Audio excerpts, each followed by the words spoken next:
Kendaraannya di sini. Ya? Kendaraannya di sini. Oh iya ya. Iya. Tempat.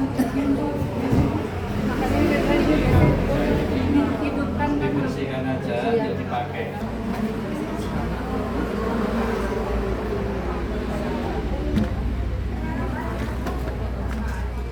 Ya saya juga keras ini saya merasakan cita.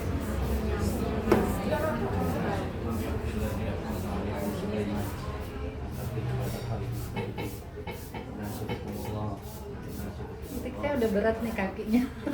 Kaki saya udah stop. Bisa pakai. Ya alhamdulillah. Ada yang Warso itu yang Saya juga punya tuh masih tak jadikan kalau Ustaz mau. Nanti tak. Iya. tapi kalau nggak ada caranya nggak seperti ini. Iya Ustaz. Kelihatan ya.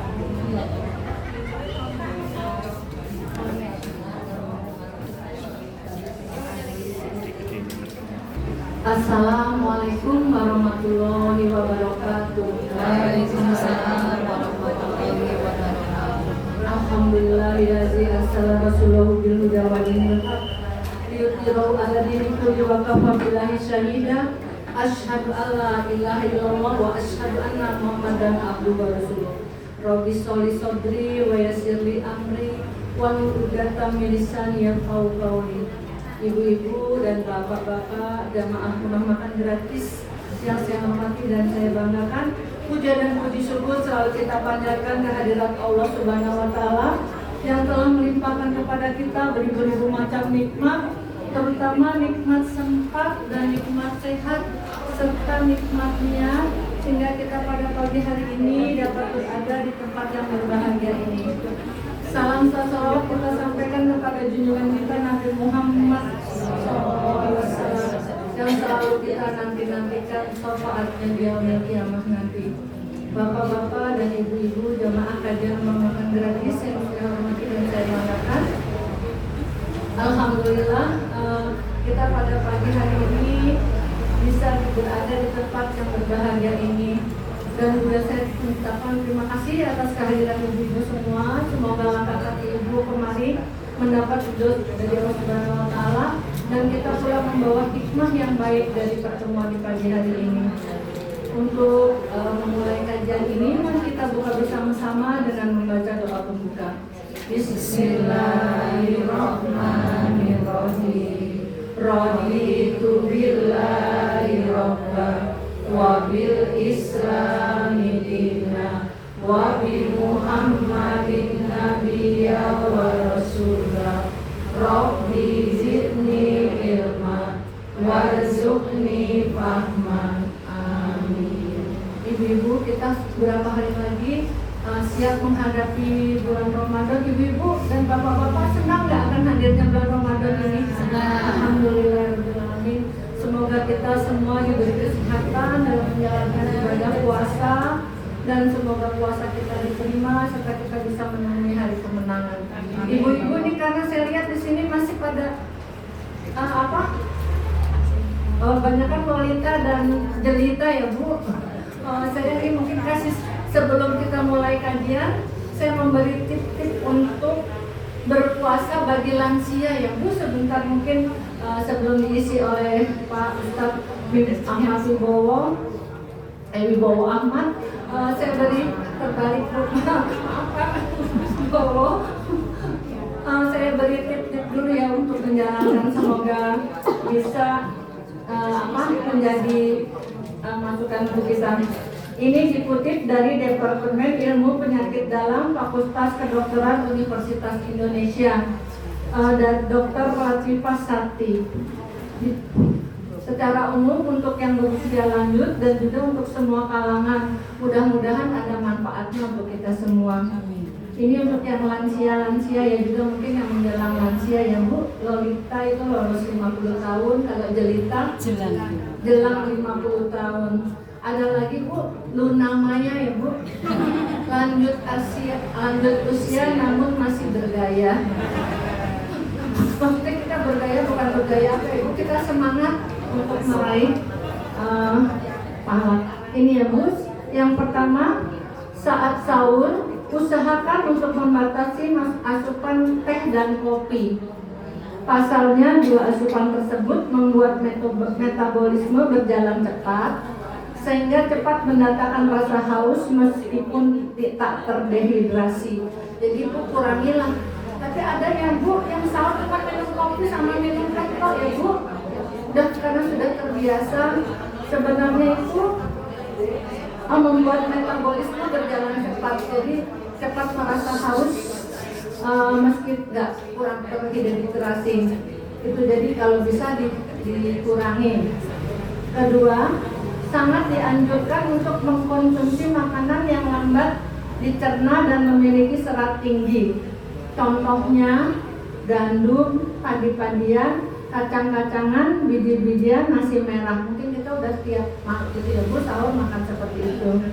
Kemudian yang ketiga, saat berbuka puasa dianjurkan untuk mengkonsumsi kurma karena mengandung gula serat, karbohidrat, kalium dan magnesium. Dengan kurma, kebutuhan nutrisi tubuh yang hilang selama puasa perlahan dipenuhi. Jadi benar ya Bu, sunnah Rasul kalau kita habis buka itu makan 3 butir kurma itu memang banyak serat, terus gulanya itu bisa mengandung karbohidrat juga. Di kurma itu kalium dan magnesium. Yang keempat, mengkonsumsi pisang. Pisang saat berbuka sangat baik bagi tubuh Anda, sebab pisang merupakan sumber kalium, magnesium dan karbohidrat. Jadi mengkonsumsi pisang juga baik untuk pada saat berbuka. Yang kelima, batasi makanan yang digoreng saat berbuka karena dapat meningkatkan sel-sel lemak dalam tubuh. Hal ini karena seorang sudah dilanjut usia cenderung memiliki keluhan penyakit yang disebabkan lemak seperti penyakit jantung, koroner dan hipertensi. Tapi maaf ya Ibu, kita kalau buka puasa kalau nggak makan gorengan kayak ada yang kurang ya Bu. Sebelum puasanya kita udah siapkan tempe kemul, tahu isi dan lain-lain ya Bu, yang gorengan-gorengan. Rasanya kurang afdol ya kalau belum. Boleh tapi dikurangi, jadi jangan banyak-banyak. Yang keenam, batasi makanan yang lebih cepat dicerna seperti gula. Hal ini bisa cepat mendatangkan rasa haus di tengah Anda menjalani ibadah puasa nantinya.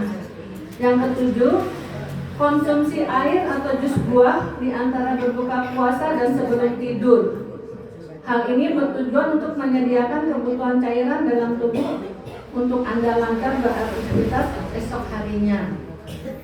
Yang kedelapan, hindari terlalu banyak makan es karena memudahkan Anda kenyang, di mana asupan makan gizi yang lengkap akan menurun karena tak bisa masuk dalam tubuh. Jadi kita udah terlanjur kenyang minum es teler, kadang-kadang minum es buah dan lain-lain, sop buah. Kita udah kenyang, jadi yang harus masuk dalam tubuh malah sedikit ya Bu. Itu mungkin 8 tips dari Dokter Latifah Sakti untuk kita lansia untuk menghadapi ibadah puasa bulan Ramadan. Mudah-mudahan ada manfaatnya untuk kita semua. Monggo, karena waktu sudah jam 8 lebih, pada Ustadz Bowo kami persilakan.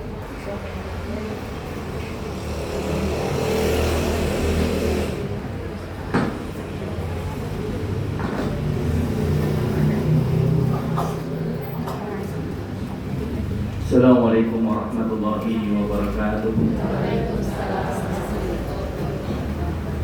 Alhamdulillahilladzi arsala rasulahu bil huda wa dinil haqq liyudhhira 'ala dini kulli wa kafa billahi shahida. Asyhadu an la ilaha illallah wa asyhadu anna Muhammadan 'abduhu wa rasuluh. Allahumma shalli 'ala Muhammadin wa 'ala ali Muhammad.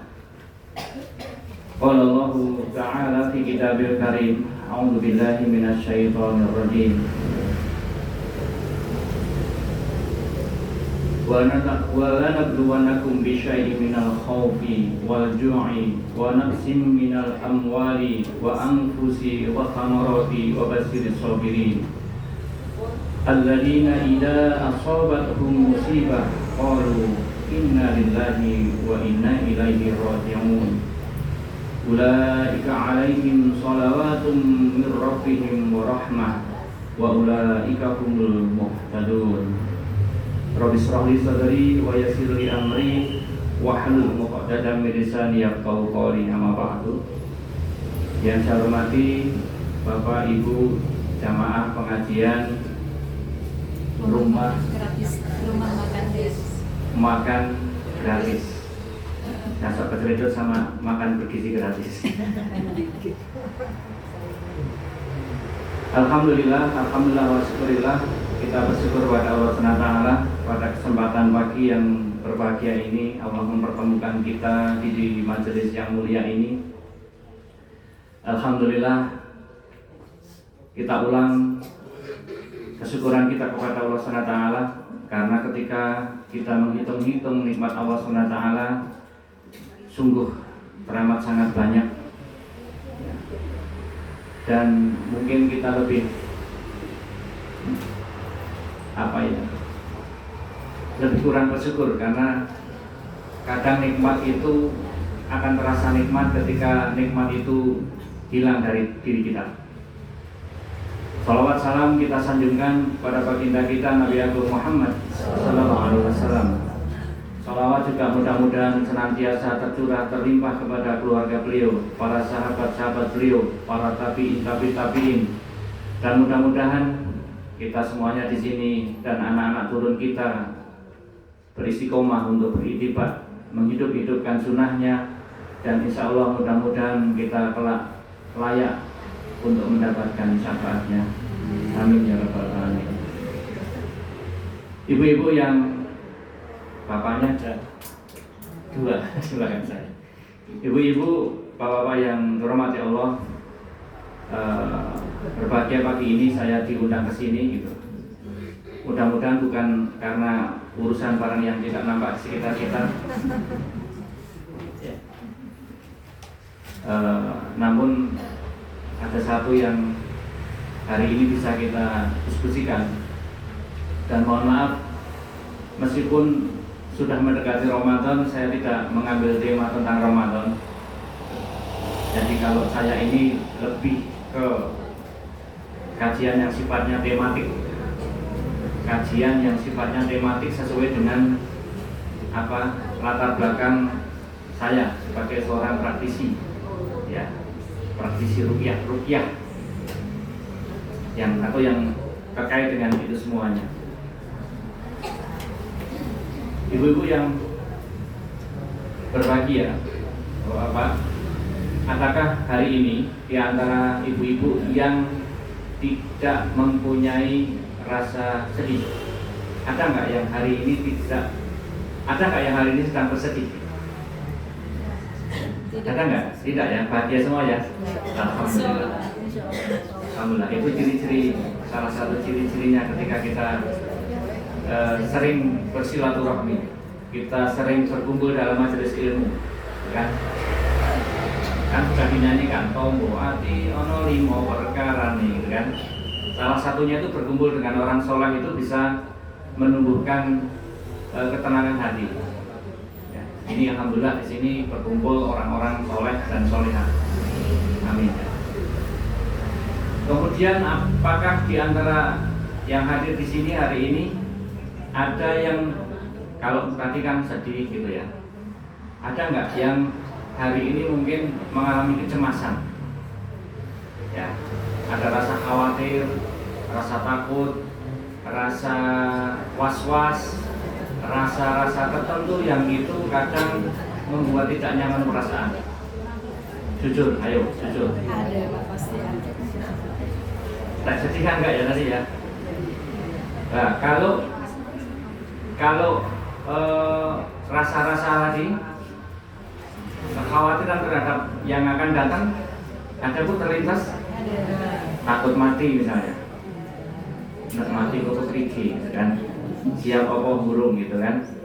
Kemudian khawatir akan besok kira-kira iki sama empor ayo berasnya cukup rayo tekan akhir bulan. Nah, misalnya itu rasa khawatir. Kemudian kira-kira nanti kalau aku tua sakit-sakitan enggak ya, misalnya itu rasa khawatir ya. Yuk, ini mau Ramadan, kira-kira tinggal beberapa hari aku sampai enggak ya sampai ke Ramadan. Ada perasaan seperti itu Bu? Ada. Nah, itulah yang hari ini ingin saya angkat. Izin, boleh ya Bu ya, cerita tentang itu ya? Boleh Pak. Kenapa Bapak Ibu? Saya jadi praktisi ruqyah itu kalau nggak salah, saya ingat saya dari tahun 2005, hampir 17 tahun. Dan sampai hari ini ternyata ngurusi orang yang gangguan jin sihir itu tidak selesai-selesai. Saya pikir semakin kesini semakin modern dunianya, orang semakin cerdas gitu ya. Masalah itu kemudian tidak ada lagi. Tapi masih ada. Setiap Selasa Jumat itu kami masih ada saudara-saudara kita yang hadir untuk diselesaikan permasalahannya. Cuma Bapak Ibu, terjadi pergeseran. Ketika dulu saya awal-awal meruqyah di tahun 2000-an itu, 2005 sampai 2010-an itu lebih banyak urusannya dengan jimat, raja, perdukunan gitu. Itu lebih mendominasi.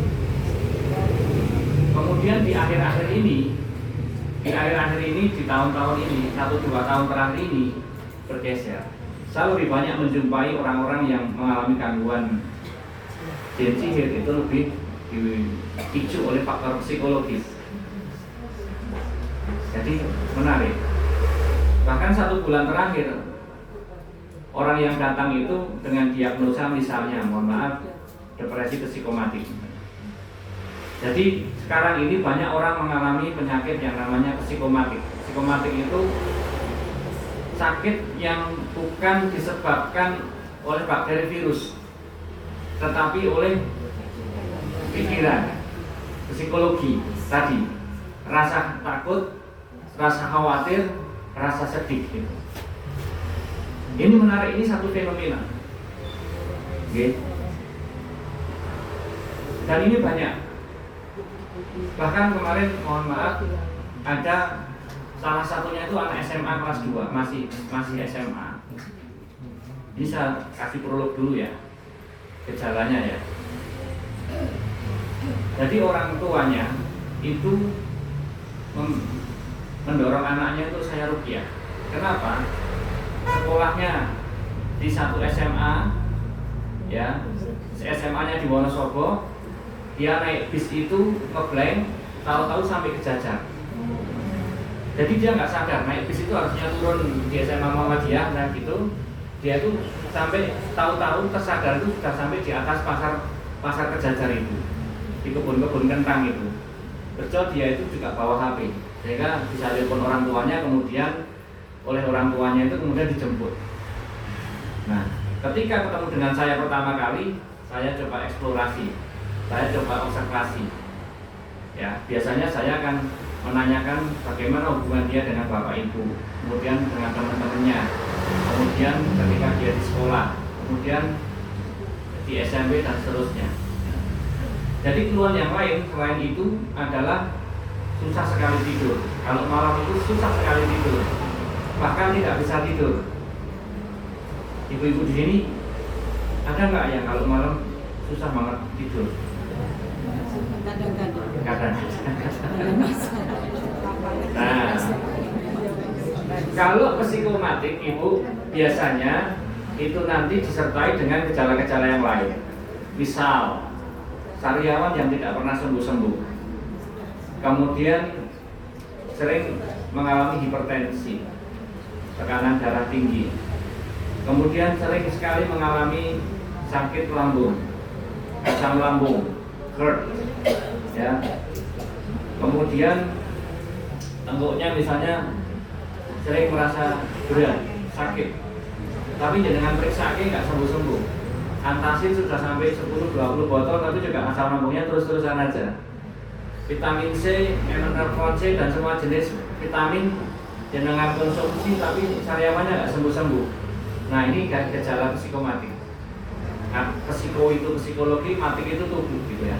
Jadi penyakit yang sesungguhnya disebabkan oleh faktor psikologis. Nah nanti kita sambungkan dengan ayat yang kita baca tadi. Nah cilokonya apa ya? Celakanya ketika psikomatik ini menghinggapi orang yang betul-betul sakit medis. Ya.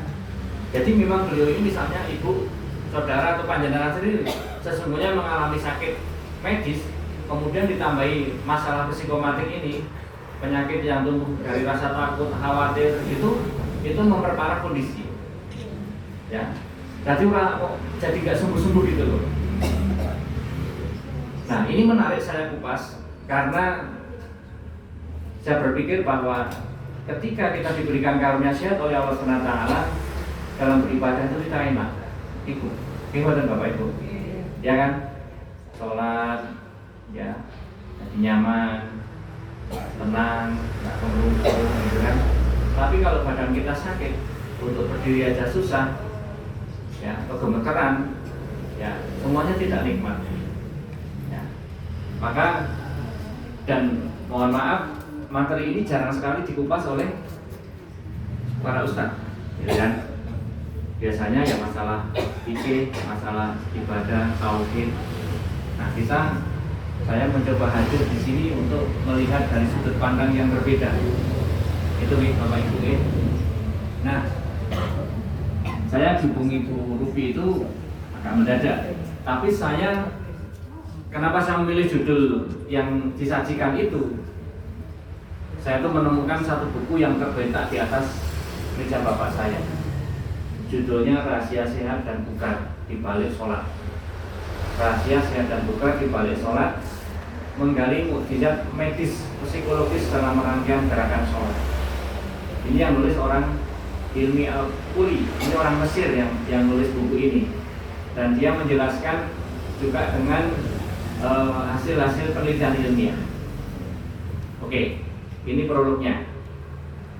Kita sampai jam 9, nanti saya coba sampaikan setengah jam, sisa 15 menit kita nanti coba akan diskusi gitu gitu. Nah, saya suka orek-orekan bawa kertas bekas kayak gini. Jadi saya nanti kalau ibu bertanya saya akan orek-orek gitu ya. Nah, Bapak Ibu yang dirahmati Allah, setiap orang itu selalu akan dihadapkan dengan permasalahan hidup. Setuju nggak? Iya. Saya berani taruhan di sini. Ya. Saya yakin tidak ada satupun di antara hadirin di sini yang tidak pernah bermasalah. Kalau ada yang berani mengaku tidak pernah punya masalah, saya kasih hadiah. Mau minta apa? Ya. Artinya apa? Semuanya pasti pernah mengalami masalah. Dan masalah itu memang sudah menjadi nas di dalam Al-Quran, ya, yaitu ayat yang kita baca tadi. Tadi sangat populer sekali itu ayatnya. Surat apa Bapak Ibu tadi? Surat Al-Baqarah ayat berapa?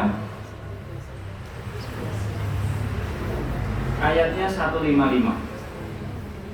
Oke. A'udzubillahi minasyaitonirrajim. Wala nabluwannakum bisyai'in minal khawfi wal ju'i wa naqsin minal amwali wa anfusi wa thamarati wa basyiris sabirin. Kami pasti akan mengujimu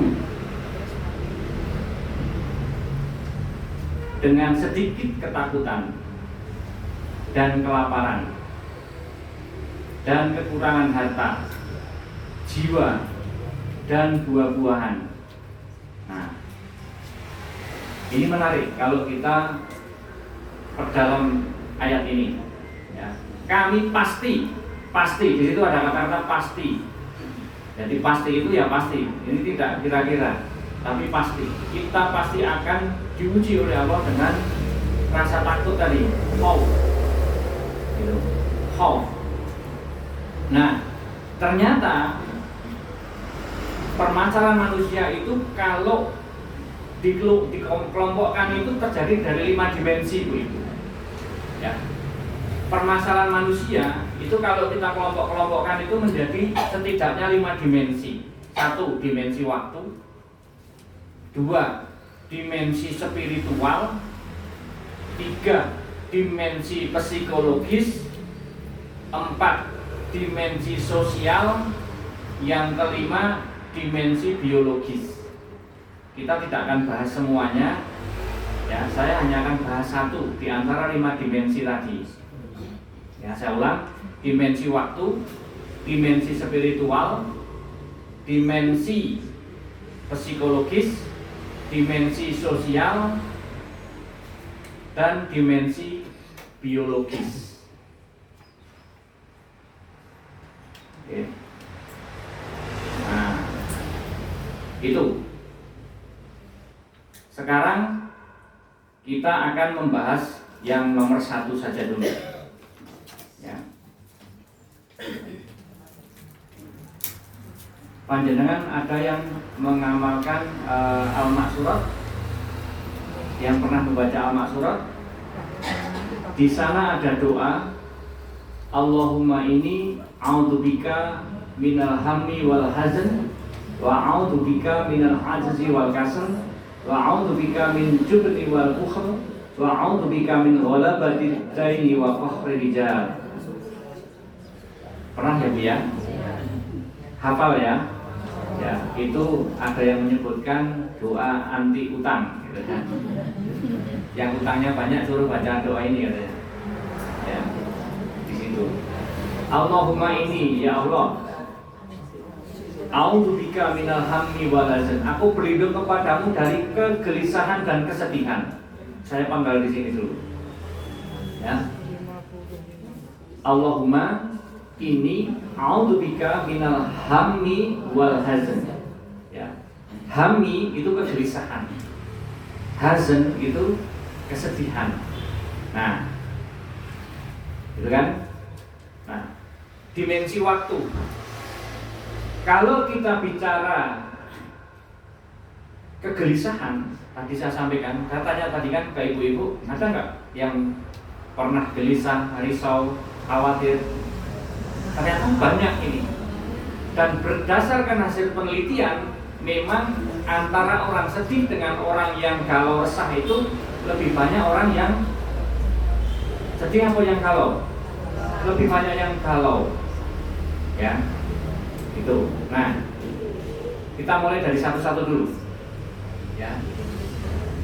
Kalau kita bicara tentang kesedihan, berarti itu dimensinya adalah masa lalu atau masa datang? Halo Bu?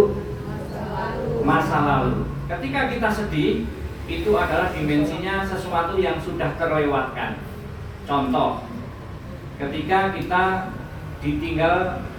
meninggal oleh orang yang kita cintai, ya, sedih pasti. Ya, saya baru 1 pekan yang lalu ditinggal bapak saya almarhum, tanpa sakit, tanpa berita, tanpa apa-apa. Ya, sedih. Gitu. Kemudian, ketika jenengan kehilangan harta atau benda, tahu-tahu motornya hilang, gitu kan? Sedih nggak? Ya, manusiawi, sedih. Gitu kan? Kemudian ketika antara keinginan panjenengan dengan harapan panjenengan tidak sinkron, ya, misalnya panjenengan ini, mohon maaf, atau mungkin di tempat lain ada ibu-ibu, ya, dulu saya pernah ketemu kasus ibunya pedagang, ya, anaknya dikuliahkan di Jogja, sudah semester akhir, tinggal wisuda, ternyata tiba-tiba mendapatkan surat dari kampus, anaknya dikeluarkan dari kampus, dan ternyata selama beberapa tahun tidak pernah berangkat kuliah. Nah, kira-kira gimana rasanya hati?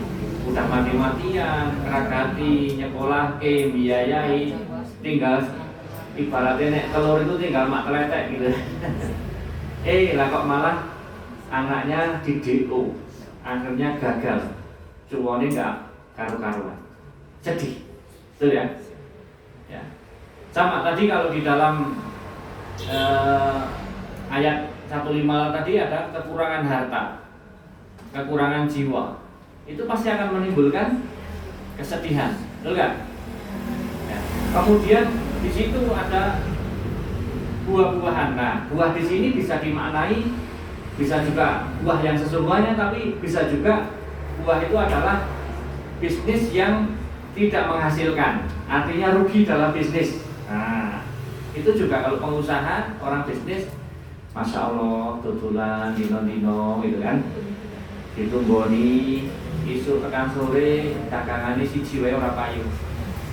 Kira-kira bikin sehingga Bu, sedih ya. Nah, contoh itu. Jadi terkait dengan kesedihan itu adalah semuanya yang sudah kita lewatkan. Dan itu insya Allah lebih mudah dinetralisir. Kenapa? Ya wis biasanya 1 minggu, 2 minggu, 1 bulan, 2 bulan itu akan lupa, gitu kan? Tapi coba kalau kegelisahan, keresahan, kegalauan, kekhawatiran, ketakutan, itu akan membayang-bayangi terus, betul kan?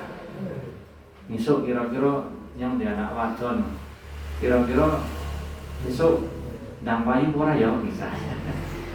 Ibu-ibu yang punya putri usianya sudah mendekati 30 gitu, kalau ditanya dok, wis duwe kanca cepak kok urung? Misalnya kok belum, itu yang kalau ibu-ibunya. Leres badan. Betul Bu? Karena beberapa ibu-ibu juga minta tolong saya untuk nyariin jodoh. Karena Pak, kalau wis limit kok iji adem-adem aja wae anakku gitu kan? Betul nggak? Nah, termasuk kalau anak-anak remaja, nanti kira-kira aku setelah selesai kuliah dapat nggak ya pekerjaan? Nah, itu. Nah, sudah bisa dimengerti nggak Bu? Ada 2 dimensi ini ya. Dan yang tadi, keduanya ini yang kemudian kalau kita tidak bisa memanage, tidak bisa mengelola dengan baik, kemudian menjadi masalah kesehatan tadi. Makanya di dalam Islam bagaimana Rasulullah mengajarkan agar kita ini mempunyai ketenangan dalam menghadapi segala macam permasalahan.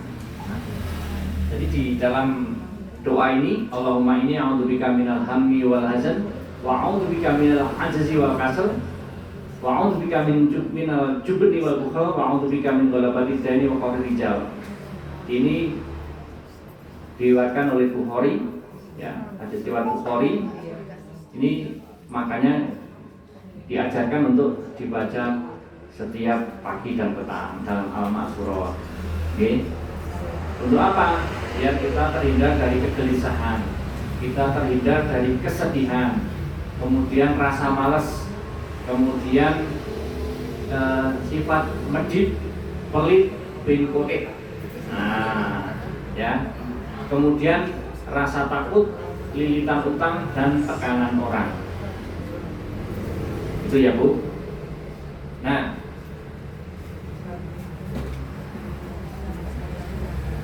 dari penelitian ternyata kalau laki-laki dengan perempuan yang mengalami ini banyak laki-laki atau perempuan ibu-ibu?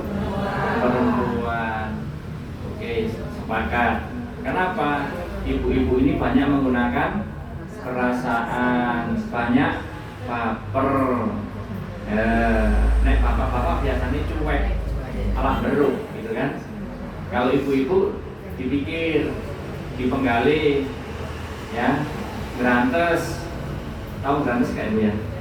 Ya, nah, itu yang akhirnya jadi penyakit, ya. Oke, jadi Yang masa lalu itu penyesalan merasa berdosa, nah termasuk juga ini Bu. Beberapa kasus yang saya jumpai, mohon maaf, yang datang ke saya, misalnya dosa masa lalu. Dosa masa lalu, misalnya mohon maaf ada yang berzina, gitu. Ya, saya pernah ketemu yang seperti itu. Ya, itu penyesalannya itu merasa bersalah, merasa berdosa berkepanjangan itu juga ternyata menumbuhkan penyakit. Ya. Kemudian tadi kalau masa depan tadi kecemasan finansial, kecemasan sosial itu misalnya sekarang ada istilah bullying. Ya, dipermalukan di depan umum, tidak dihargai, disepelekan. Misalnya ibu-ibu mengalami, kalau bullying apa ya? Bullying paham ya Bu ya? Dibully, dielek-elek. Perundungan ya betul. Nah, kemudian sebagian ibu-ibu yang di atas 50 tahun itu kekhawatiran tentang hari tua. Nah, ini juga menimbulkan masalah. Baik, kita lanjut. Nah, bagaimana sebaiknya kita mengelola semua ini? Rasa sedih dan juga rasa khawatir, ya. Di dalam Al-Quran, ya, Bapak Ibu yang dirahmati Allah, Al-Quran itu menawarkan pendekatan yang sangat komprehensif untuk mengelola emosi tadi, terutama rasa sedih dan juga rasa cemas. Ya. Jadi secara psikologis kita tidak disuruh untuk menghilangkan rasa itu, enggak. Boleh kita sedih, boleh kita galau, boleh kita resah, tetapi tidak boleh berlebihan, tidak boleh berlarut-larut. Nah, kalau berlarut-larut apa yang terjadi tadi? Nah, lalu bagaimana Bapak Ibu cara mengelolanya? Yang pertama, ya, ketika jenengan tadi sedih terhadap sesuatu yang tidak bisa dipenuhi, yang terlepas dari kita atau khawatir itu apa? Yang pertama, mengubah sudut pandang. Reframing kalau bahasa kerennya, bahasa kulon kalian itu reframing, mengubah sudut pandang. Ketika ini bahasanya gini aja biar enak. Permasalahan adalah ketidaksesuaian antara apa yang kita inginkan, apa yang kita harapkan dengan realita. Paham Bu? Masalah adalah ketidaksesuaian antara apa yang kita inginkan di pikiran kita, apa yang kita rasakan di hati ini dengan kasunyatan, dengan kenyataan. Nah, ini mesti timbul masalah. Contoh sederhana, di rumah misalnya, seorang suami dari kantor, misalnya dari bekerja, kesel-kesel, harapannya ketika pulang ada secangkir teh, secangkir kopi di atas meja dengan senyum istri misalnya, ya kan? Ternyata suami pulang boro-boro wedang anget, wedang teh, banyu putih wae ra ono gitu. Kira-kira gimana itu? Nah, bedegel Mas ya Bu ya. Nah, atau tadi ibu-ibu misalnya, ini atau contohnya anak sekolah lulus kuliah, pengen kuliah di UGM, perguruan tinggi yang ternama.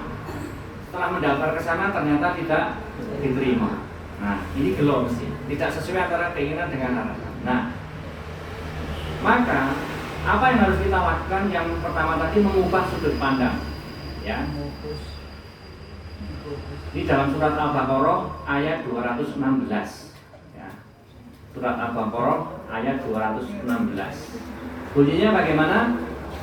Boleh jadi kamu membenci sesuatu padahal ia amat baik bagimu, dan boleh jadi kamu sangat menyukai sesuatu padahal itu amat buruk bagimu. Allah mengetahui sedang kamu tidak mengetahui. Ya. Surat Al-Baqarah ayat 216, boleh dibuka. Nah, ketika kita memahami tadi, oh akibatnya apa? Kalau kita meyakini ayat ini, akibatnya apa, Bapak Ibu? Kita akan husnudzon kepada Allah SWT, ya toh? Kalau ini misalnya ada nggak di remaja putri misalnya, nge-share si A gitu kan? Ternyata kok malah ditinggal lari sama si A gitu kan? Ya, tentu gelonepol ya, gitu kan? Nah, tapi ketika menyadari, oh bisa juga nanti aku kalau nikah sama dia ternyata dia nggak cocok buat saya. Jangan-jangan nanti dia tidak mengajak saya kepada surga, tapi justru mengajak saya kepada neraka. Itu kan? 2 hari yang lalu Bu, ada seorang ibu yang menangisi anaknya. Ya. Jadi beliau ini anaknya nikah dini. Karena tidak ada kesiapan baik itu ilmu, kesiapan ekonomi, mantunya, anak menantunya ini hobinya mabuk. Ibunya, anaknya si ibu ini dulu itu rajin ngaji, jadi guru TPQ. Nah, setelah menikah dengan si X itu yang suaminya mabuk-mabukan, itu jadi berubahnya itu ke arah negatif. Misalnya auratnya jilbabnya jadi dibuka, cara ngaji dan seterusnya. Gitu? Nah, gitu kan? Nah, kadang kita suka mendikte Allah. Gitu. Jadi mengubah sudut pandang. Ketika sesuatu ini yang kita inginkan ini tidak dikasihkan oleh Allah, kita harus mengubah sudut pandang dan kita berhusnudzon kepada Allah SWT. Oh, barangkali kalau ini diberikan ke saya sekarang itu tidak ada manfaatnya atau tidak lebih baik dibanding ketika dijauhkan dengan kita. Paham itu ibu-ibu ya? Oke, lanjut yang kedua. Yang kedua adalah mengaktifasi ketenangan melalui zikir. Ya. Ala bizikrillah tatma'innul qulub. Salah satu cara kita menghindari kecemasan. Cemas itu kan kebisingan di alam otak kita, di kepala kita ini kan, risik gitu kan. Yang khawatir inilah, yang khawatir itulah, yang inilah, yang itulah gitu kan. Nah, maka Al-Quran mengajarkan kepada kita ala bizikrillah, ya. Ingatlah, hanya dengan mengingat Allah hati menjadi tenang. Zikirnya apa? Banyak banget. Ya. Bisa misalnya kita pakai hasbunallah wa ni'mal wakil, istighfar juga boleh, astagfirullahaladzim, dan seterusnya. Ya. Itu. Dengan mengingat Allah itu hati menjadi tenang. Percaya mboten nggih ya, alhamdulillah. Pitados iki gawe-gawe, pitados iki. Coba jangan ketika sudah menyandarkan sesuatunya pada Allah itu nanti akan muncul ketenangan hati. Ya. Dan orang yang berputus asa itu hanya orang yang merasa tidak dekat dengan Allah atau merasa tidak punya Allah. Saya sering menghadapi orang-orang yang putus asa dalam hidupnya karena sakit nggak kunjung sembuh. Ya. 1 bulan yang lalu juga sama. Ibu-ibu usianya mungkin sekitar 55 tahun. 2 tahun di diagnosa saraf kejepit. Ya. Sudah janjian mau ke tempat saya mau ruqyah. Setelah 1 minggu nggak datang. Ternyata ketika mau berangkat itu tiba-tiba nggak bisa jalan. Akhirnya saya ngalahi, dan saya kasihan, saya silaturahmi ke rumahnya di daerah arah Damar Kasihan dari Pasar Kentang itu naik ke sana. Ya, sampai mohon maaf kakinya sampai mengecil karena tidak bisa 2 tahun itu kurang bisa bergerak. Ya. Anaknya 3 perempuan semua. Ya. Ketika saya datang, saya ruqyah, putri-putrinya di sampingnya. Ya, tangisan karena apa? Si ibu itu sudah mupus. Dari Pak Niku ingin pun pamitan kalian anak-anak. Terus pamit. Sudah, sekarang kalian sangat kuat amati wae. Ya. Nah, Masya Allah, ketika saya ruqyah itu bereaksi muntah-muntah, kemudian kakinya bergerak gitu. Dan alhamdulillah juga ketika selesai di ruqyah langsung bisa berdiri, langsung bisa jalan. Gitu. Nah, memang secara medis memang dia juga sakit, tapi secara psikologis juga sakit dari psikomatis kan, ya. Karena aku loro kok orang mari-mari sudah berobat ke sana kemari, ya. Ini mesti ono sing ganggu, ono demite, ono cine, ono sihire gitu kan. Itu kan membuat galau terus. Nah, gitu, ya. Jadi ketika saya jelaskan tentang hal-hal seperti ini, kemudian saya WA lagi anaknya, gimana, Mbak? Ibu gimana? Alhamdulillah Pak, Ibu sudah punya semangat hidup lagi. Ya, saya katakan, Ibu harus semangat. Ya, sakit apapun itu, tugas kita itu berikhtiar semaksimal mungkin agar kita sembuh. Masalah kesembuhan itu bukan urusan kita, itu urusan Gusti Allah. Ya, ada ikhtiar lahir, ada ikhtiar batin, ya. Kemudian jenengan harus semangat, karena kalau kita diberi Allah bonus hidup, kita masih bisa nambah amal kebaikan kita. Kita bisa menambah amal untuk kita berpulang kepada Allah SWT, dengan. Nah, resepnya tadi salah satunya adalah berzikir. Saya minta beliau untuk berzikir. Ketika sudah zikir, semeleh, pasrah, itu tenang banget. Nah, nanti hormon stresnya itu hilang, kortisol, adrenalinnya itu kemudian bisa ditekan dengan maksimal. Paham ya ibu-ibu sampai sini? Ya, yang pertama tadi adalah merubah cara pandang. Dasarnya surat Al-Baqarah 216, ya, husnudzon pada Allah. Yang kedua adalah mengaktifasi ketenangan batin melalui zikir. Dasarnya adalah surat Ar-Ra'd ayat 28. Ya. Ala bidzikrillah tatma'innul qulub. Ya. Kemudian yang ketiga adalah sholat dan sabar sebagai mekanisme coping, mekanisme penyembuhan. Coping, coping itu gini, apa? Jadi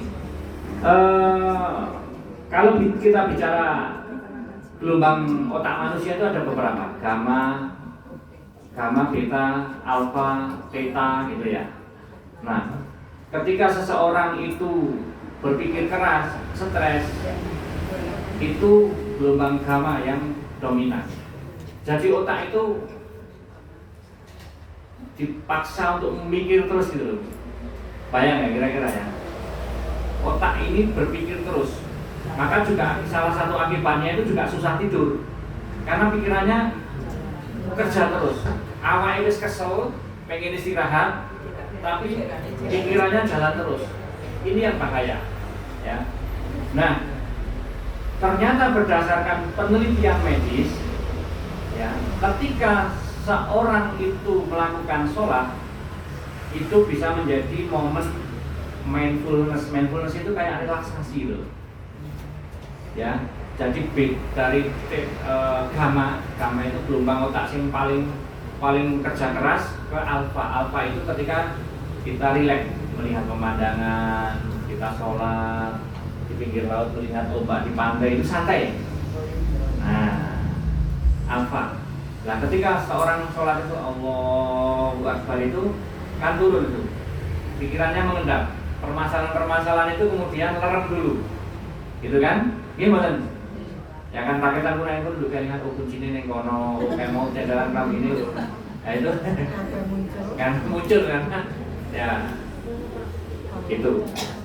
Jadi ternyata sholat itu secara klinis berfungsi sebagai momen jeda di mana tubuh melakukan relaksasi, ya, melepaskan urusan duniawi kemudian mengingat Allah, gitu. Maka dalam Al-Quran surat Al-Baqarah ayat 45 disebutkan, jadikanlah sabar dan sholat sebagai penolongmu, ya. 45 Al-Baqarah 45. Al-Baqarah 45. Kamu ya Bu? Surat Al-Baqarah ayat 45.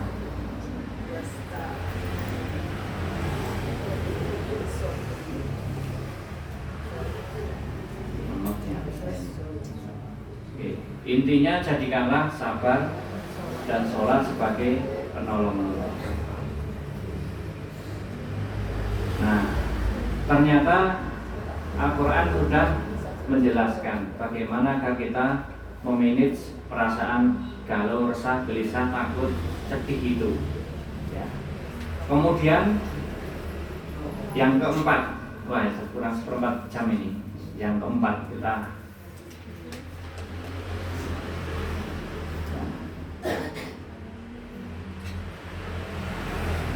Yang keempat adalah menghadapi masa lalu dan masa depan. Ya. Ya. Ini di dalam Al-Quran dalam surat Yunus ayat 62. Ya, surat Yunus ayat 62. Ingatlah, sesungguhnya wali-wali Allah itu tidak ada khawatir terhadap mereka dan tidak pula mereka bersedih hati. Tidak ada rasa khawatir dan tidak pula mereka bersedih hati. Jadi apa kata kuncinya, ibu-ibu? Ketika kita ini dekat dengan Allah, berikhtiar untuk dekat pada Allah, maka sesungguhnya tidak ada kekhawatiran di dalam diri kita. Tidak ada alasan kita untuk takut ataupun khawatir. Coba kita renungkan Bapak Ibu. Ya. Sebelum kita terlahir kita di mana? Di dalam kandungan, dalam rahim ibu kita. Betul ya? Sebelum kita dimasukkan ke dalam rahim ibu kita di mana? Di alam ruh. Ya kan? Kita berasal dari kesendirian, di alam ruh kita sendiri. Kemudian dititipkan di rahim ibu kita, kemudian kita terlahir di dunia, kemudian oleh bapak ibu kita karena rahmat Allah, karena kasih sayang Allah kita dirawat bapak ibu kita sampai dewasa, itu kan, sama adik kita, saudara-saudara kita. Setelah itu kita menikah, kita berpisah dengan orang tua, pisah rumah, kita dengan pasangan kita, kemudian kalau Allah berkehendak kita kemudian juga punya keturunan. Setelah kita punya keturunan, anak-anak juga akhirnya misah juga dengan kita.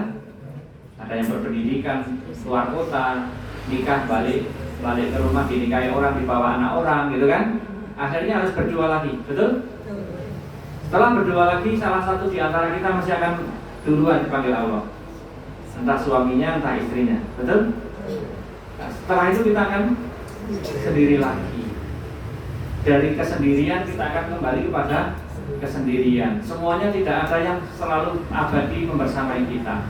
Bahkan harta yang kita perjuangkan tiap hari, siang malam yang kita minta, itu pun juga tidak akan membersamai kita.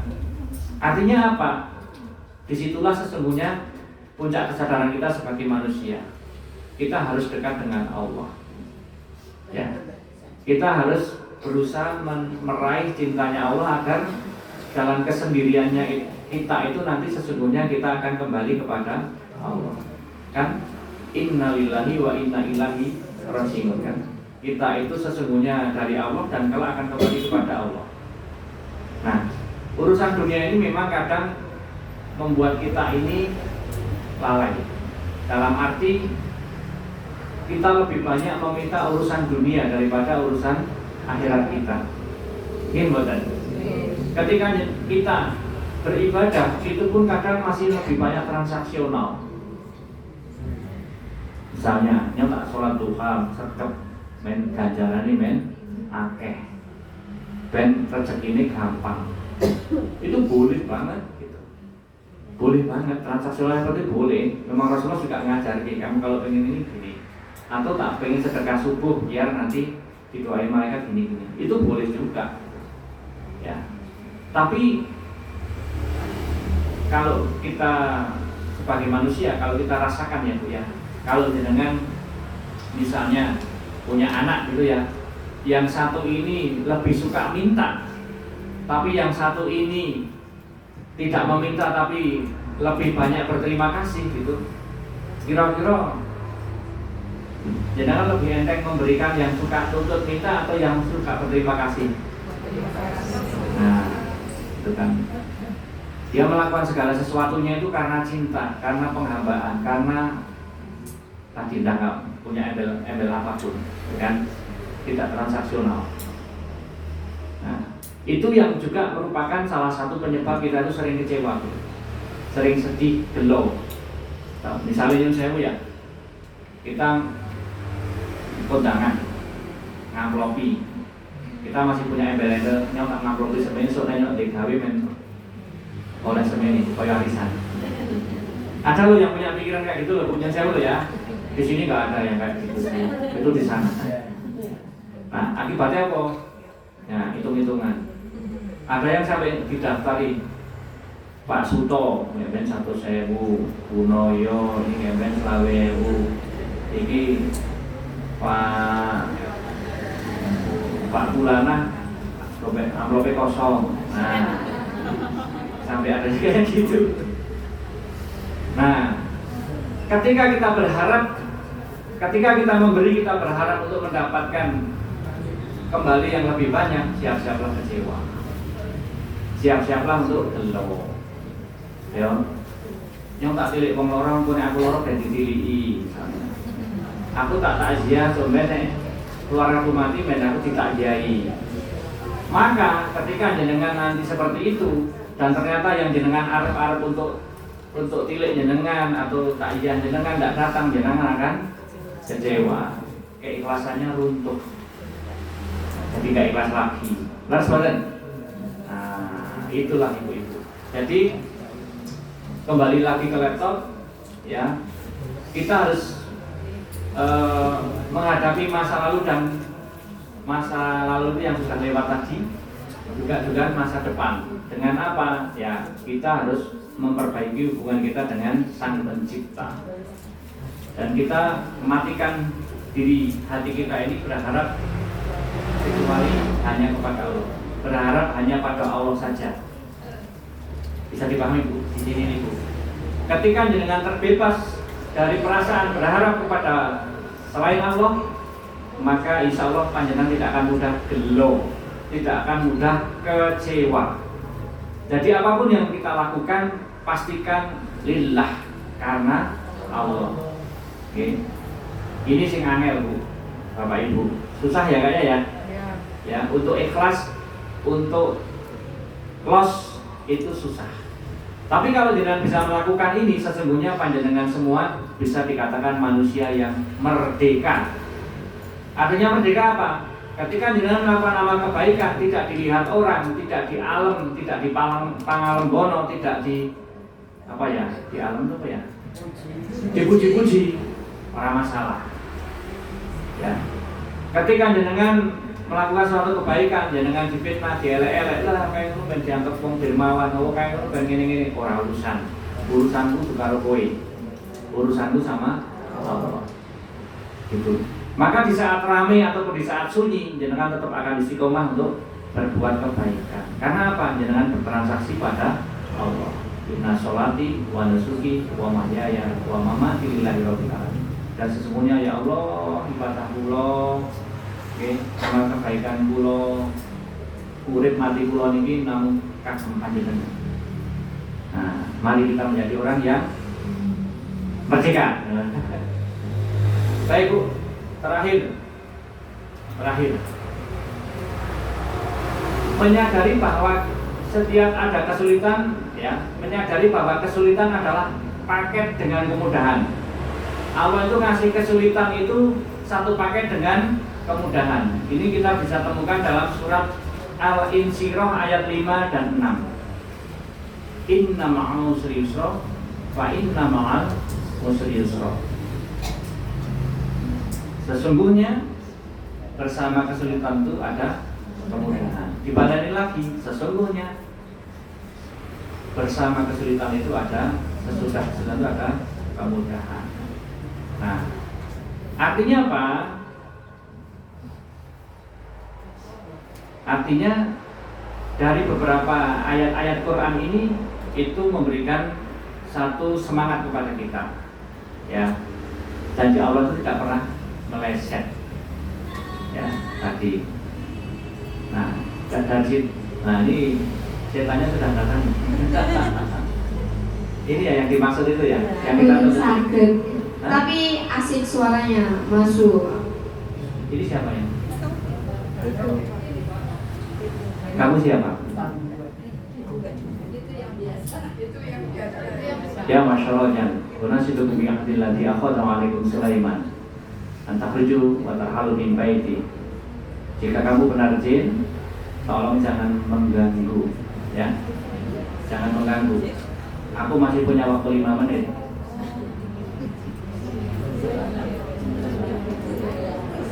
Ketika dia ngomong jangan merinding enggak? Ya, saya juga merinding. Tapi kalau saya bacakan keras di sini nanti kok ada yang kesurupan. Harusnya tadi direkam ya, dia ngomong apa ya tadi ya?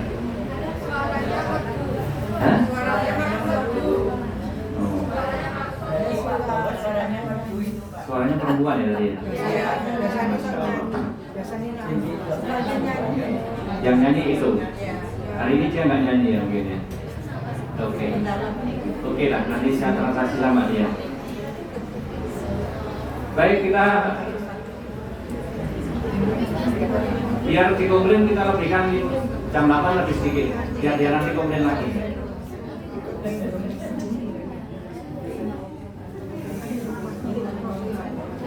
Jadi Bapak Ibu yang dirahmati Allah, yang terakhir adalah surat Al-Insyirah ayat 5 dan 6. Ya. Kita yakin bahwa setiap kesulitan ada kemudahan. Nah, itu. Oke, sekarang ada pertanyaan. Tadi ada 5, saya nggak akan ulangi, nanti molor bukunya.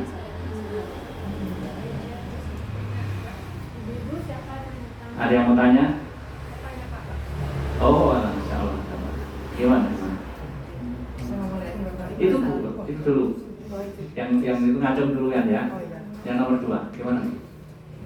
Tadi siapa yang mau tanya udah ngacung kan? Nggak jadi? Oh. Ini enggak.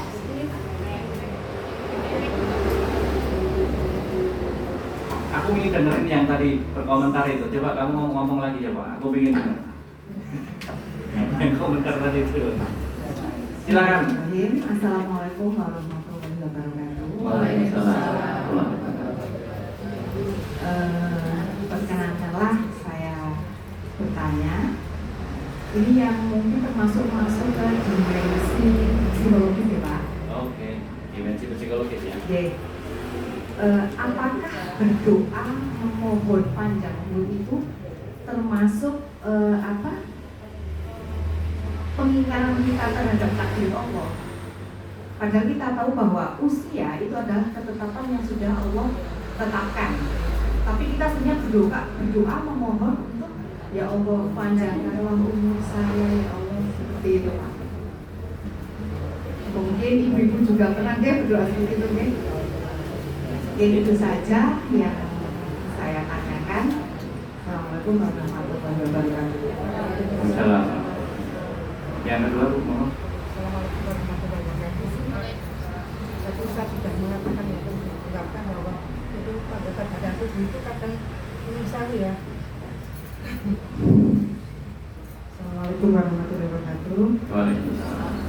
Tadi Ustaz sudah mengungkapkan bahwa itu anggota badan tubuh tadi sering bisa mengidul nggak bisa. Padahal sering apa ya namanya, mungkin bapaknya nggak pas atau gimana. Tadi saya udah koneksi situ, memang saya karena tertensi jadi sampai sekarang masih minum obat, tapi kadang hilang, kadang itu muncul. Ya.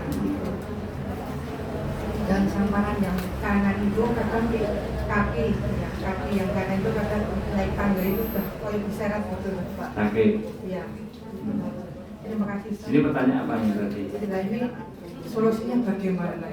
Apakah ada doa khusus yang untuk menanggulangi itu yang sakit itu juga. Keluhan hipertensi tadi ya. Iya.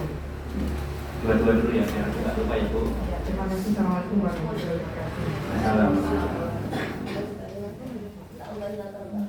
Yang kedua dulu, yang teknis ya. Jadi Ibu ada keluhan hipertensi, mungkin tubuhnya sering berat gitu ya. Kemudian kakinya juga mungkin merasakan sakit gitu ya. Nah, saya nggak tahu di sini ada Bu Dokter atau enggak atau Pak Dokter. Tetangga saya pernah komentar, Om, ketika saya di rumah sakit itu semakin saya banyak keluh, obat yang saya terima itu semakin banyak. Dari berapa puluh obat akhirnya rangkum akhirnya hanya 4 obat yang beliau pakai gitu. Nah, fakta ini juga saya temukan gitu ya. Saya pernah ketemu kasus yang beliau ini sakit, didiagnosa itu lambung dan dia sangat tergantung dengan omeprazol. Ya, ketika datang ke tempat saya itu dipapah, saya sudah kurus banget itu dipapah karena perutnya sakit, kalau makan keluar gitu kan. Karena tempat saya rukyah, kodarulahnya bereaksi. Setelah bereaksi, alhamdulillah membaik, keluhan itu hilang. Bahkan 1 bulan kemudian tetangga-tetangganya itu udah berbutuh tempat saya kita dirukyah. Nah, tapi setelah keluhannya hilang, keluhan yang lain datang. Yang berapa bulan, 3 bulan kemudian datang ke saya, kakinya sudah ampuh, sudah udema. Ternyata mohon maaf, terjadi kerusakan ginjal. Dan ketika saya tanya kepada suaminya, ternyata dia itu 2 tahun mengkonsumsi omeprazol. Jadi kalau sebelum dirukyah itu kalau sakit omeprazol, perutnya sakit omeprazol gitu loh. Nah, kita sama juga. Nanti gini Bu, saya mengassesmen permasalahan kesehatan seseorang itu dari 3 dimensi: medis, psikologis, non medis, non psikologis. Ketika jenengan sudah berikhtiar medis, kemudian hasilnya mungkin jenengan agak ragu-ragu, artinya kalau menurut medis sesungguhnya ini nggak ada masalah, dinyatakan sehat, dinyatakan baik, tapi keluhannya kok muncul terus. Ini kita taruh sebentar, kemudian coba lihat dari sudut pandang yang lain, psikologis. Psikologis ke medis nanti arahnya ke psikomatik tadi, jangan-jangan stres, apa yang dikali lah itu kemudian berimpact pada keluhan tadi. Atau kalau psikologisnya no problem nggak ada masalah ya kita cek jin sihirnya, gangguan jin dan sihirnya, non medis non psikologisnya. Gitu. Nanti mana yang dulu yang kita lakukan? Kalau mau dicek jinnya dulu ya dirukyah. Kalau dirukyah nggak kesurupan, nggak ada reaksi, berarti lebih didominasi psikomatik. Gitu ya. Jadi nggak kepiah-uyah. Dipetakan ini ruangnya yang mana ini. Kalau medis nanti dirujuk lagi ke medis, berarti pengobatannya belum tepat. Ya, saya pernah juga orang yang lama sekali sakit, perbatasan Wonosobo Banjar. Ya, sudah ke RSI Banjar, sudah ke sampai beberapa rumah sakit itu penyakitnya nggak ditemukan sama sekali. Ya, pasca rukyah kemudian dicek lagi, diketemukan sudah waktu itu kanker lambung, tapi sudah sangat stadiumnya sudah stadium akhir, ya nggak kuat juga akhirnya gitu kan, gitu ya. Ini perspektif kami. Jadi ibu nanti dicek lebih ke yang mana, ya. Kalau ragu-ragu mau dicek assessment pakai non medis psikologis ya nanti saya bantu tempat saya, gitu. Nanti akhirnya rasa khawatir, rasa keraguan itu jadi hilang. Kan kadang orang sakit tuh kayak ojo-ojo nyau disihir kayak lah, ini yang dari kayak ini akhirnya psikologisnya kena gitu loh, kena mentalnya gitu ya, paham ya Bu ya? Nah di desa itu sering kayak gitu, mohon maaf, jenengan ki gini, nah itu jadi stres, jadi malam nggak bisa tidur, banyak misalnya harus apa ya nyalai siapa ya, jadi orang yang tegal-tegal gini lah, padahal enggak, itu nggak terbukti itu, gitu nih. Oke, paham Ibu? Sekarang Fatma, mohon panjang umur. Kalau kita minta doa doa untuk mohon panjang umur itu doanya belum selesai. Hati-hati Bu Pak. Ya. Kalau kita berdoa panjang umur dan betul-betul kita dikasih umur panjang, tapi tak berdaya, hanya di atas pembaringan, kayak Kemal Atatürk misalnya. Yuk kepiye?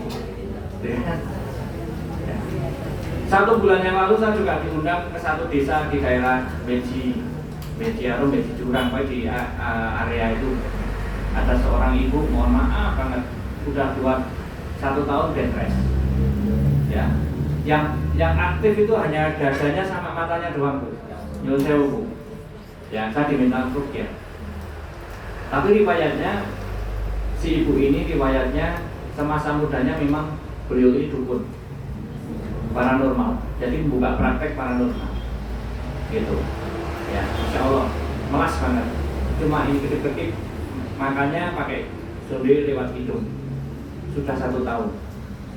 Jadi sudah berapa hari sekali home visit itu perawat itu panjang umurnya tapi tidak bisa apa-apa ya. Memang umur sudah disebutkan di dalam Al-Quran itu bahwa umur ajal itu sudah ditetapkan, tidak bisa dimasukkan dan tidak bisa diundurkan, itu kan. Tapi kalau kita lihat nas yang lain dalam kisah, ada orang yang katanya umurmu ping semene, ternyata setelah mau diambil itu sedekah, malaikatnya kasih mana itu kan ada juga ya kisah seperti itu ya, wallahu alam ya. Jadi menurut saya ya kita bolehlah memohon untuk sehat, kemudian dipanjangkan umurnya, tapi umur yang berkah bermanfaat. Kemudian kalau kemanfaatan kita sudah habis, maka kita berharap dipanggil oleh Allah SWT. Artinya ketika kita sudah tidak bisa memberi kepada orang lain, artinya kita sudah tidak bisa memproduksi amal kesolehan. Itu artinya nanti kita hanya akan merepotkan orang yang di sekitar kita. Jadi nek ndonga jangan berhenti, ya Allah bila saya umur yang panjang, wah bahaya sekali. Ya toh? Nanti umurnya dawa tapi tadi tidak bisa berdaya. Ya.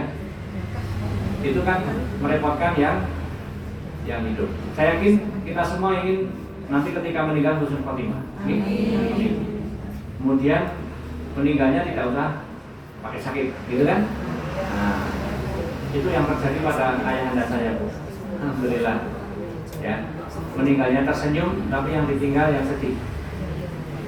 Tapi ya alhamdulillah ya, kita bersyukur karena tanda-tandanya seperti itu.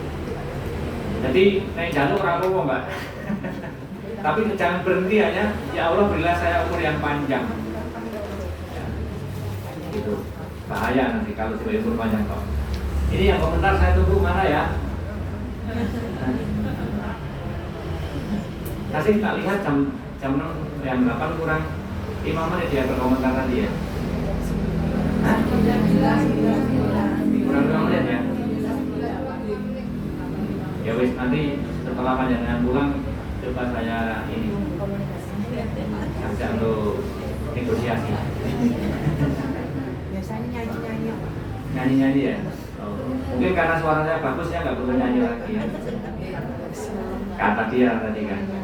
Ada pertanyaan atau sudah cukup? Oh, Ibu, 2.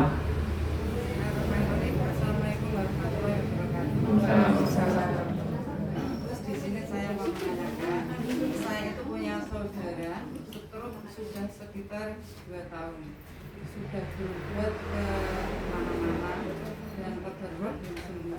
Setiap dia akan melaksanakan sholat, dia itu selalu angkop dulu, selalu begitu.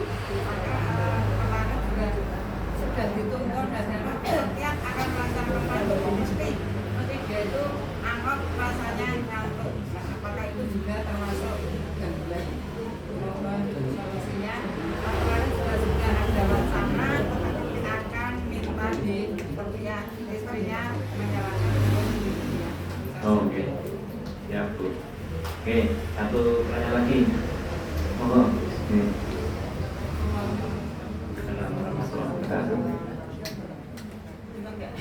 Dengar saya. Saya tuh dengan pembahasan seperti ini, Allah menuntut saya ke sini, saya bersyukur ya. Ternyata ilmu berarti satu sesuai dengan apa yang saya alami.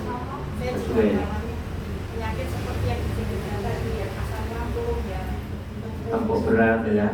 Masya Allah ya. Terus kalau ketika saya sholat itu saya pasti kayak dia kayak nggak tahan gini. Karena saya memang lagi punya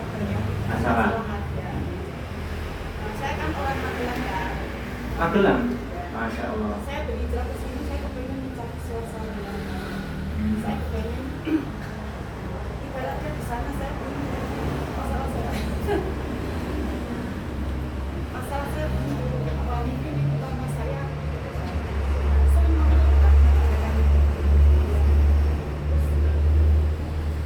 gimana caranya saya bisa mengatasi masalah penyakit saya dari sini.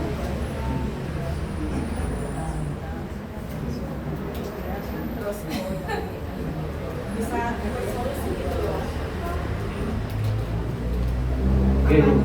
Apa langkah saya salah, saya berhijrah ke lain kota biar saya tidak mendapat apa ibaratnya pencerahan gitu loh.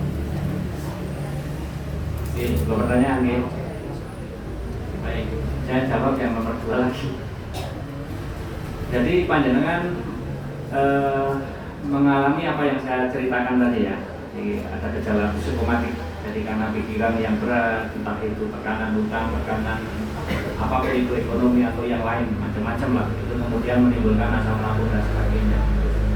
Nah, untuk menyembuhkan ini itu maka yang harus jenengan lakukan tadi, jenengan harus mengendalikan pikiran dan perasaan jenengan. Ya. Jadi gini, mekanisme seseorang ketika mendapatkan ancaman, ya, baik ancaman itu physically atau psikologis. Ancaman fisik itu misalnya mau dijamret, gitu kan, ya kan, atau mau dibunuh, atau mau diperkosa, itu kan ancaman yang sifatnya fisik. Atau ancaman psikologis, teror tadi, atau isu-isu yang tidak berdasar. Paham ya di situ ya? Maka reaksi tubuh itu memobilisasi energi. Maka di situ ada namanya sistem saraf simpatik. Itu akan diaktifkan di otak kita ini. Ketika kita mendapatkan ancaman, untuk kita kemudian lari, atau ada dua pilihan, lari atau melawan. Nanti perintah di otak itu lari atau melawan.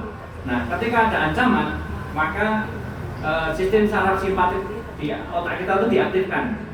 Kemudian ada dua pilihan nanti, kita hindar, lari, menjauhkan dari itu, atau kita akan fight, kita lawan, kita berperang, ayo gelut gitu kan. Nah, untuk bisa melawan atau untuk bisa lari itu kan butuh energi kan. Nah, disitulah kemudian otak itu merangsang, mengirim sinyal itu kepada kelenjar adrenalin, kelenjar adrenal.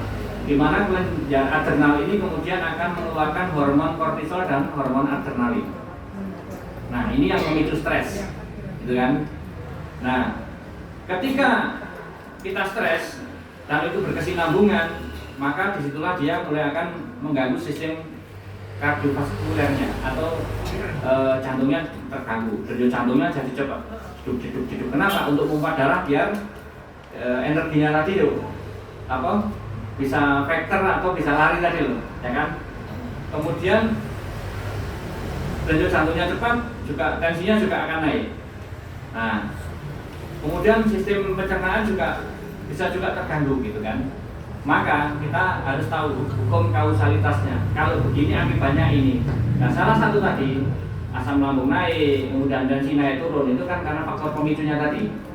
Ya, terjadi ketidakseimbangan hormon tadi, ada kortisol, ada adrenalin tadi.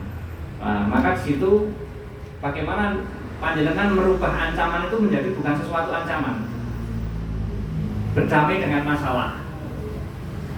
Kata kuncinya itu. Tadi ada beberapa langkah yang saya sampaikan.